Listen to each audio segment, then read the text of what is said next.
അമിതവണ്ണത്തിനെതിരായ പ്രചാരണത്തിന് നടൻ മോഹൻലാലിനെ നാമനിർദ്ദേശം ചെയ്ത് പ്രധാനമന്ത്രി നരേന്ദ്രമോദി. ജമ്മു കാശ്മീർ മുഖ്യമന്ത്രി ഒമർ അബ്ദുള്ള, വ്യവസായി ആനന്ദ് മഹീന്ദ്ര എന്നിവരുൾപ്പെടെ വിവിധ മേഖലകളിൽ നിന്നുള്ള 10 പേരെയാണ് പ്രധാനമന്ത്രി നാമനിർദ്ദേശം ചെയ്തത്. അമിതവണ്ണത്തിനെതിരായ പോരാട്ടം ശക്തിപ്പെടുത്തുന്നതിനും ഭക്ഷണത്തിലെ എണ്ണയുടെ ഉപയോഗം കുറയ്ക്കുന്നതിനുള്ള അവബോധം പ്രചരിപ്പിക്കുന്നതിന് സഹായിക്കുന്നതിനാണ് ഇവരെ പ്രധാനമന്ത്രി നാമനിർദ്ദേശം ചെയ്തത്.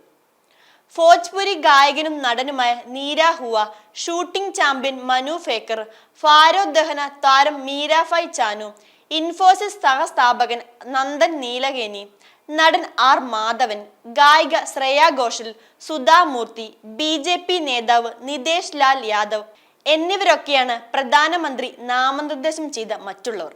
ഭക്ഷണത്തിലെ എണ്ണയുടെ ഉപയോഗം കുറയ്ക്കണമെന്ന് ഞായറാഴ്ച മൻ കി ബാത്തിലൂടെ പ്രധാനമന്ത്രി ആവശ്യപ്പെട്ടിരുന്നു. ഭക്ഷണത്തിൽ എണ്ണയുടെ കുറവ് ഉപയോഗിക്കുന്നതും അമിതവണ്ണം കൈകാര്യം ചെയ്യുന്നതും വ്യക്തിപരമായ തീരുമാനമല്ലെന്നും കുടുംബത്തോടുള്ള നമ്മുടെ ഉത്തരവാദിത്തം കൂടിയാണെന്നും പ്രധാനമന്ത്രി പറഞ്ഞു. ഡെറാഡൂണിൽ ദേശീയ ഗെയിംസിന്റെ ഉദ്ഘാടന വേളയിൽ ഞാൻ വളരെ പ്രധാനപ്പെട്ട ഒരു വിഷയം ഉന്നയിച്ചു. ഇത് രാജ്യത്ത് ഒരു പുതിയ ചർച്ചയ്ക്ക് തുടക്കമിട്ടിരുന്നു. ഈ വിഷയം അമിതവണ്ണമാണ്.